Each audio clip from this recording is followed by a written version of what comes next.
Good evening to all. Calicut university fifth sem income ടാക്സിൻ്റെ class നമ്മൾ continue ചെയ്യാണ്. കഴിഞ്ഞ ക്ലാസ്സിൽ നമ്മൾ പറഞ്ഞിട്ടുണ്ടായിരുന്നത് പെർക്യുസൈറ്റ്സ് എന്താണെന്നും അതിൻ്റെ ക്ലാസിഫിക്കേഷനിൽ ഫസ്റ്റ് ക്ലാസിഫിക്കേഷൻ, അതായത് ടൈപ്സ് ഓഫ് പെർക്യുസൈറ്റ്സിൽ first perquisite taxable in all cases ആയിരുന്നു പറഞ്ഞിട്ടുണ്ടായിരുന്നത്. അത് നമ്മൾ ഡീറ്റെയിൽഡ് ആയിട്ട് തന്നെ എക്സ്പ്ലെയിൻ ചെയ്തിട്ടുണ്ട്. ഇന്ന് നമ്മൾ നോക്കുന്നത് perquisites taxable in the case of specified employees only, അതായത് ചില എംപ്ലോയീസിൻ്റെ കേസിൽ മാത്രം പെർക്യുസൈറ്റ്സ് ആവുന്ന ടാക്സ് ആവുന്ന ചില പെർക്യുസൈറ്റ്സ് ഉണ്ട്. ഓക്കെ, അപ്പോൾ അതിന് മുന്നേ ആരാണ് ആദ്യം ഈ സ്പെസിഫൈഡ് എംപ്ലോയീസ് നോക്കണം, എന്നിട്ടാണ് ആ പെർക്യുസൈറ്റ്സ് ഏതൊക്കെയാണ്, അതായത് ടാക്സബിൾ ആവുന്ന ആ ഒരു പെർക്യുസൈറ്റ്സ് ഏതൊക്കെയാണെന്ന് നമ്മൾ നോക്കേണ്ടത്. സോ ആരാണ് ഈ സ്പെസിഫൈഡ് എംപ്ലോയി എന്നാണ് നമ്മൾ ഈ നോക്കുന്നത്. ഓക്കെ, അതായത് ഒരു കമ്പനിയുടെ ഡയറക്ടർ, അത് പാർട്ട് ടൈം ആവാം അല്ലെങ്കിൽ ഫുൾ ടൈം ആവാം. അപ്പോൾ ഒരു കമ്പനിയുടെ ഡയറക്ടറാണ് ആണെന്നുണ്ടെങ്കിൽ അയാൾ എന്താണ്, ഒരു സ്പെസിഫൈഡ് എംപ്ലോയി ആണ്. ഓക്കെ, അതുപോലെ തന്നെ രണ്ടാമത്തെ കേസ് പറയുന്നത് ഏതെങ്കിലും ഒരു കമ്പനിയുടെ 20% ഓഫ് ഇക്വിറ്റി ഷെയർ, അല്ലെങ്കിൽ അയാൾക്ക് 20% 20% കൂടുതൽ വോട്ടിംഗ് പവർ ഉണ്ടെങ്കിൽ, ഇക്വിറ്റി ഷെയറിൻ്റെ കേസിൽ അപ്പോൾ ഇക്വിറ്റി ഷെയർ കൈവശം വെക്കുന്ന ആൾ ഓണറാണെന്നാണല്ലോ.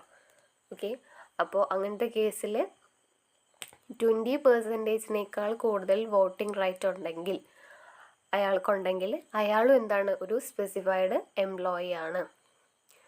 അതല്ലാത്ത കേസ് പറയുന്നത് പിന്നെ 50,000 രൂപ സാലറി അയാൾക്ക് എല്ലാ ഡിഡക്ഷൻസും കഴിഞ്ഞിട്ടുണ്ടെങ്കിൽ, അതായത് സ്റ്റാൻഡേർഡ് ഡിഡക്ഷനും അതുപോലെ തന്നെ പ്രൊഫഷണൽ ടാക്സും അതുപോലെ തന്നെ എൻട്രൻസ് അലവൻസ് ഒക്കെ കഴിഞ്ഞിട്ട് 50,000 രൂപ ഡിഡക്ഷൻ സെക്ഷൻ 16 പ്രകാരം എല്ലാ ഡിഡക്ഷൻസും കഴിഞ്ഞിട്ട് അയാൾക്ക് സാലറി 50,000 രൂപ ഉണ്ടെങ്കിൽ അയാളും എന്താണ്, ഒരു സ്പെസിഫൈഡ് എംപ്ലോയി ആണെന്നാണ് പറയുന്നത്. ഈ ഡിഡക്ഷൻസിൻ്റെ കേസ് ഉണ്ടല്ലോ, അതായത് ഇപ്പോൾ നമ്മൾ ലാസ്റ്റ് പറഞ്ഞ മൂന്നാമത്തെ, അതിൽ ഇനിയും ഡീറ്റെയിൽഡ് ആയിട്ട് എക്സ്പ്ലനേഷൻ വരുന്നുണ്ട്. പക്ഷെ നമുക്ക് ഇത്രേ പഠിക്കാനുള്ളൂ. സ്റ്റാൻഡേർഡ് ഡിഡക്ഷൻ വെച്ചിട്ട് പ്രൊഫഷണൽ ടാക്സും എൻട്രൻസ് അലവൻസ് ഒക്കെ ഡിഡക്റ്റ് ചെയ്ത് കഴിഞ്ഞാൽ ബാക്കി സാലറി 50,000 രൂപ അയാൾക്ക് സാലറി ആയിട്ട് കിട്ടുന്നുണ്ടെങ്കിൽ അയാളും എന്താണ്, ഒരു സ്പെസിഫൈഡ് എംപ്ലോയി ആണ്. ഓക്കെ, മേ ബി ആദ്യം പറഞ്ഞ രണ്ടെണ്ണം മേ ബി ആരും സാറ്റിസ്ഫൈ ചെയ്തിരിക്കണം എന്നില്ല, അതായത് ഡയറക്ടർ ആയിരിക്കണം എന്നില്ല. അതുപോലെ തന്നെ ഏതെങ്കിലും ഒരു കമ്പനിയുടെ ഇക്വിറ്റി ഷെയറിൽ 20% മോർ ദാൻ വോട്ടിംഗ് റൈറ്റും ഉണ്ടായിക്കൊള്ളണമെന്നില്ല. പക്ഷേ 50,000 രൂപ സാലറി അയാൾക്ക് എന്തായാലും ഉണ്ടായിരിക്കും. ഓക്കെ, അപ്പോൾ അങ്ങനെയുള്ള ഒരാളും ആരാണ്, സ്പെസിഫൈഡ് എംപ്ലോയി ആണ്. ഓക്കെ, അപ്പോൾ നമുക്ക് നോക്കാം. Perquisites taxable in the case of specified employees only. The following person shall be considered as specified employees. ഇതിൽ ഏതെങ്കിലും ഒരെണ്ണം ഫുൾഫിൽ ചെയ്താൽ മതി, അയാൾ എന്താണ്, ഒരു സ്പെസിഫൈഡ് എംപ്ലോയി ആണെന്ന് നമുക്ക് പറയാം. N employee who is director of A company, ഒരു കമ്പനിയുടെ ഡയറക്ടർ ആണെങ്കിൽ ആ എംപ്ലോയി, ഒരു കമ്പനിയുടെ ഡയറക്ടർ ആണെങ്കിൽ ഓഫ് കോഴ്സ് അതെന്താണ്, ഒരു സ്പെസിഫൈഡ് എംപ്ലോയി ആണ്. An employee being a person who has substantial interest in the company, who is the beneficial owner of equity shares carrying 20% or more of the voting rights in the company. Okay, any other employees whose income chargeable under the head salaries exceeds 15,000. Okay, ഇതാണ് ഇപ്പോൾ ഞാൻ ഈ നേരത്തെ നിങ്ങളോട് പറഞ്ഞ കാര്യങ്ങൾ തന്നെയാണ് ഇപ്പോൾ ഈ ഇതിൽ ഞാൻ വായിച്ചിട്ടുള്ളത്. ഓക്കെ, അപ്പോൾ ഇതിൽ ഏതെങ്കിലും ഒരെണ്ണം സാറ്റിസ്ഫൈ ചെയ്താൽ എന്താണ്, അയാൾ സ്പെസിഫൈഡ് എംപ്ലോയി ആണ്, നമുക്ക് എന്ത് ചെയ്യാം, പറയാൻ കഴിയും. ഇനി പെർക്യുസൈറ്റ്സ്, അതായത് അവർക്ക് കിട്ടുന്ന ബെനിഫിറ്റ്സ് ഉണ്ടല്ലോ, അവർക്ക് ബെനിഫിറ്റ്സ് കിട്ടും. അപ്പോൾ അത് കിട്ടിക്കഴിഞ്ഞാൽ അവർ ടാക്സ് അടയ്ക്കേണ്ട സിറ്റുവേഷൻസ് ഒക്കെയാണ് ഇനി നെക്സ്റ്റ് നമുക്ക് നോക്കുന്നത്. ഓക്കെ, അപ്പോൾ അതിൽ ആദ്യം പറയുന്നതാണ് car owned or hired by employer, അതായത് വാല്യുവേഷൻ ഓഫ് മോട്ടോർ കാർ, അതായത് എംപ്ലോയറുടെ കാറ് അല്ലെങ്കിൽ ഒരു കമ്പനിയുടെ കാറ് കൈവശം വെക്കുക, എന്നിട്ട് അത് പേഴ്സണൽ കാര്യങ്ങൾക്ക് വരെ അയാൾ യൂസ് ചെയ്യുന്നുണ്ട് എന്നുണ്ടെങ്കിൽ അതിനെന്തടയ്ക്കണം, ടാക്സ് അടയ്ക്കണം. അതെന്താണ്, ഒരു പെർക്യുസൈറ്റ്സ് ആണ്. ഓക്കെ, കമ്പനിയുടെ കാറ് അല്ലെങ്കിൽ എംപ്ലോയർ പ്രൊവൈഡ് ചെയ്തിട്ടുള്ള ഒരു കാറ് നമ്മുടെ എംപ്ലോയി യൂസ് ചെയ്യുന്നുണ്ട് എന്നുണ്ടെങ്കിൽ അതൊരു ടാക്സബിൾ പെർക്യുസൈറ്റ്സ് ആണെന്ന് പറയുന്നത്. Car used by employee only for official purpose. Car is used by employee only for personal purpose. Okay, അപ്പോൾ അങ്ങനെ ഒരു കാർ യൂസ് ചെയ്യുന്നുണ്ട് എന്നുണ്ടെങ്കിൽ, എംപ്ലോയറുടെ കാറ് അല്ലെങ്കിൽ ഒരു കമ്പനിയുടെ കാറ് എംപ്ലോയി യൂസ് ചെയ്യുന്നുണ്ടെങ്കിൽ അതെന്താണ് ഒരു ടാക്സബിൾ പെർക്യൂസൈറ്റ് ആണെന്നാണ് പറയുന്നത്. അത് ഫസ്റ്റ് കേസ്. ഞാൻ ജസ്റ്റ് തിയറി മാത്രം കേട്ടോ ഇവിടെ പറയുന്നത്. ഇതിൻ്റെ പ്രോബ്ലം ഒക്കെ നമുക്ക് ഡീറ്റെയിൽ ആയിട്ട് തന്നെ നോക്കാനുണ്ട്. അത് ഞാൻ നെക്സ്റ്റ് വീഡിയോസിലായിട്ട് അപ്ലോഡ് ചെയ്ത് തുടങ്ങും. ഇപ്പോൾ ഈ ഒരു വീഡിയോയോടുകൂടെ നമുക്ക് ഈ ഒരു പെർക്യൂസൈറ്റ്സിൻ്റെ തിയറി നമുക്ക് കംപ്ലീറ്റ് ഈ ഒരു വീഡിയോയിൽ അങ്ങ് തീർക്കാം. ഓക്കെ, ഇനി നെക്സ്റ്റ് നമുക്ക് നോക്കാനുള്ളത് സർവീസ് ഓഫ് ഡൊമസ്റ്റിക് സെർവൻസ്. അതായത് domestic servants include sweeper, Gardner, watchman or personal attendant. അതായത് ഞാനൊരു എംപ്ലോയി ആണ്. അപ്പോൾ എൻ്റെ വീട്ടിൽ ഒരു വാച്ച്മാൻ ഉണ്ട്, അല്ലെങ്കിൽ എനിക്കൊരു PA ഉണ്ട്, അല്ലെങ്കിൽ ഒരു ഗാർഡനർ ഉണ്ട്, അല്ലെങ്കിൽ ഒരു സ്വീപ്പർ ഉണ്ട്, അല്ലെങ്കിൽ ഒരു സെർവൻ്റ് ഉണ്ട്. ലൈക്ക് എല്ലാവരും ഒരുവിധം എന്നെ ഹെൽപ്പ് ചെയ്യാൻ വേണ്ടിയിട്ട് എൻ്റെ വീട്ടിൽ എല്ലാവരും ഉണ്ട്. ഗാർഡനറും സ്വീപ്പറും പേഴ്സണൽ PA ഒക്കെ ഉണ്ട്. അപ്പോൾ ഇവർക്കൊക്കെ ആരാണ് സാലറി കൊടുക്കുന്നത്? എംപ്ലോയർ ആയിരിക്കും സാലറി കൊടുക്കുന്നുണ്ടായിരിക്കാം. എൻ്റെ പോക്കറ്റിൽ നിന്ന് എടുത്തിട്ടല്ല കൊടുക്കുന്നത്, എംപ്ലോയറുടെ പോക്കറ്റിൽ നിന്ന് ക്യാഷ് പോകുന്നത്. ഓക്കെ, അപ്പോൾ എനിക്കവിടെ എന്താണ് ബെനിഫിറ്റ്സ് എംപ്ലോയർ പ്രൊവൈഡ് ചെയ്യാണ്. അപ്പോൾ അങ്ങനത്തെ കേസിൽ അതെന്താണ് ഒരു ടാക്സബിൾ പെർക്യൂസൈറ്റ്സ് ആണ്. അതായത് ഞാൻ എന്തടയ്ക്കണം? ഈ തരുന്ന ബെനിഫിറ്റ്സിന് ഞാൻ ടാക്സ് അടയ്ക്കണം. അതാണ് അത് പറയുന്നത്. ഓക്കെ, ഇനി നെക്സ്റ്റ് പറയുന്നതാണ് gas, electricity or water supply provider for household consumption. അതായത് വീട്ടാവശ്യങ്ങൾക്ക് വേണ്ടിയിട്ട് ഗ്യാസ്, ഇലക്ട്രിസിറ്റി, വാട്ടർ സപ്ലൈ ഒക്കെ ഒരു കമ്പനി ഫ്രീ ആയിട്ട് എന്ത് ചെയ്യാണ്? പർച്ചേസ് ചെയ്യാണ്, അല്ലെങ്കിൽ പ്രൊവൈഡ് ചെയ്യാണ് എംപ്ലോയിയുടെ വീട്ടിലോട്ട്. where such a supply is made from resources owned by the employer without purchasing from the outside agency, the value of perquisites will be manufacturing cost per unit incurred by the employer. അപ്പോൾ അങ്ങനത്തെ കേസിലാണെങ്കിലും ഇത് പേ ചെയ്യുന്നത് ആരായിരിക്കും? Employer ആയിരിക്കും. Okay, അപ്പോൾ അങ്ങനത്തെ കേസിലും നമ്മൾ എന്തടയ്ക്കണം? ഇങ്ങനത്തെ ഒരു പെർക്യൂസൈറ്റ്സിന് ടാക്സ് അടയ്ക്കണം എന്നാണ് പറയുന്നത്. പിന്നെ നെക്സ്റ്റ് പറയുന്നതാണ് free or concessional education facilities to any member of employees household. അതായത് എംപ്ലോയിയുടെ വീട്ടിലെ ആർക്കെങ്കിലും എഡ്യൂക്കേഷണൽ ഫെസിലിറ്റീസ് പ്രൊവൈഡ് ചെയ്യുകയാണെങ്കിൽ where such educational facilities are provided to the children of the employee, the value of perquisite shall be nil if cost such education or the value of such benefit per child does not exceed 1000 per month. അങ്ങനെ എംപ്ലോയിയുടെ വീട്ടിലെ ആർക്കെങ്കിലും, അതായത് എംപ്ലോയിയുടെ മക്കൾക്ക് education facilities provide ചെയ്യുകയാണെങ്കിൽ, ആരും provide ചെയ്യുന്ന employer ആയിരിക്കും provide ചെയ്യുന്നുണ്ടായിരിക്കുക. അങ്ങനെ പ്രൊവൈഡ് ചെയ്യുകയാണെങ്കിൽ ആ കിട്ടുന്ന പെർക്യൂസൈറ്റ് നമ്മൾ എന്തടയ്ക്കണം? ടാക്സ് അടയ്ക്കണം എന്നാണ് പറയുന്നത്. ഓക്കെ, ലാസ്റ്റ് പറയുന്നതാണ് free or concessional journey given to transport employees and their family members. അപ്പോൾ അങ്ങനത്തെ സിറ്റുവേഷനിൽ പെർക്യൂസൈറ്റ്സും ടാക്സബിൾ ആണ്. ഇപ്പോൾ നമ്മൾ എന്തടയ്ക്കണം? ടാക്സ് അടയ്ക്കണം. ഇതോടുകൂടിയിട്ട് perquisites taxable in the case of specified employees only. Theory പാർട്ടാണ് കഴിഞ്ഞത്. നമുക്ക് എന്ത് കിടക്കുന്നുണ്ട്?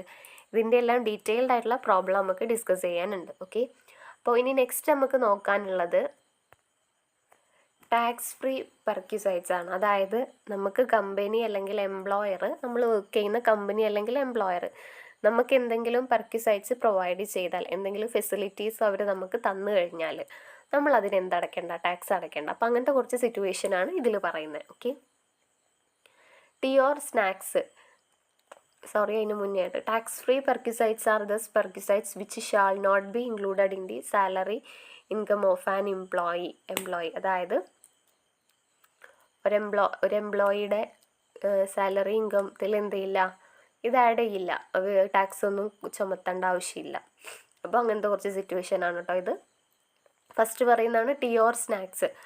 അതായത് കമ്പനി നമുക്ക് ചായയും അതിനൊപ്പം കൂട്ടാൻ വല്ല സ്നാക്സും കഴിക്കാൻ വേണ്ടി തരികയാണെങ്കിൽ, കമ്പനി അല്ലെങ്കിൽ എംപ്ലോയർ ഓഫ് കോഴ്സ് നമുക്ക് 4 മണി ചായ, അതുപോലെ തന്നെ 12 മണിക്ക് ലഞ്ചിന് മുന്നേ ആയിട്ടൊരു ചായയൊക്കെ ഉണ്ടായിരിക്കും, എംപ്ലോയർ പ്രൊവൈഡ് ചെയ്യുന്നുണ്ടായിരിക്കും മിക്ക സ്ഥാപനങ്ങളിലും. അപ്പോൾ അങ്ങനെ അവർ തരികയാണെങ്കിൽ അതെന്തല്ല?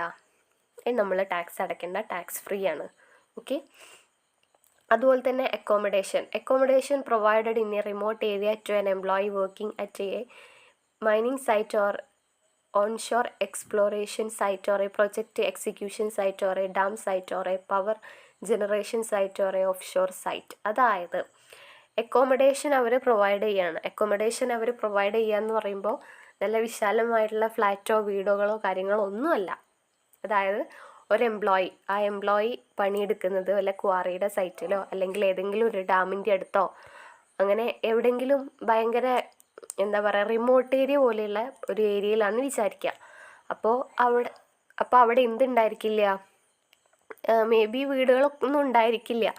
അപ്പോൾ നമ്മുടെ കമ്പനി തന്നെ അല്ലെങ്കിൽ എംപ്ലോയർ തന്നെ ഈ വർക്ക് ചെയ്യുന്നൊരു സ്പേസിൽ തന്നെ ചെറിയൊരു സെറ്റപ്പ് ഉണ്ടാക്കി കൊടുക്കും താമസിക്കാൻ വേണ്ടിയിട്ട്. അതായത് ചെറിയൊരു ഷീറ്റ് കൊണ്ടൊക്കെ ഒരു വീട്, അങ്ങനെ ഒരു അക്കോമഡേഷൻ അവർ പ്രൊവൈഡ് ചെയ്യും. കാരണം മേ ബി ഡെയിലി പോയി വരാൻ ബുദ്ധിമുട്ടായിരിക്കും, ട്രാവലിംഗ് എക്സ്പെൻസ് ആയാലും ട്രാവൽ ചെയ്യാനും ബുദ്ധിമുട്ടായിരിക്കും.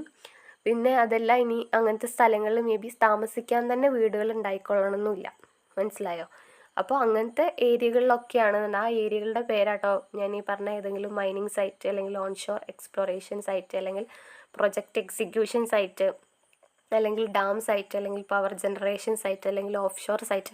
അപ്പം അങ്ങനത്തെ സ്ഥലത്തൊക്കെയാണെന്നുണ്ടെങ്കിൽ ഡെയിലി പോയി വരാനും ട്രാൻസ്പോർട്ടേഷൻ ഫെസിലിറ്റീസും ഒന്നും ഉണ്ടായിരിക്കില്ല. അപ്പോൾ ആ ഒരു സൈറ്റിൽ തന്നെ, ആ ഒരു സൈറ്റ് ജോലിൻ്റെ പരിധിക്കുള്ളിൽ തന്നെ ഈ എംപ്ലോയർ അല്ലെങ്കിൽ കമ്പനി ഒരു താമസിക്കാൻ പറ്റുന്ന വിധത്തിലുള്ള ഒരു ചെറിയൊരു സെറ്റപ്പ് അവരുണ്ടാക്കി കൊടുക്കും. ഓക്കെ, ഒരു വീട് ചെറിയൊരു ഷീറ്റൊക്കെ കിട്ടിയിട്ട് എത്ര എംപ്ലോയീസ് ഉണ്ടോ ആ എംപ്ലോയീസിനനുസരിച്ചിട്ട്. അപ്പോൾ അതാണ് ഈ അക്കോമഡേഷൻ കൊണ്ട് ഉദ്ദേശിക്കുന്നത്. ഓക്കെ, പിന്നെ rent free accommodation to judges, അതായത് ഹൈക്കോർട്ട് ആൻഡ് സുപ്രീം കോടതി ജഡ്ജിമാർക്കൊക്കെ റെൻറ്റ് ഫ്രീ അക്കോമഡേഷനൊക്കെ, അതായത് അവർക്ക് റെൻറ്റ് കൊടുക്കണ്ട, അതാണ് rent free accommodation to judges എന്ന് പറയുന്നത്, ഹൈക്കോർട്ട് ആൻഡ് സുപ്രീം കോടതി ജഡ്ജിനൊക്കെ. പിന്നെ rent free furnished resident to official of parliament and union ministers.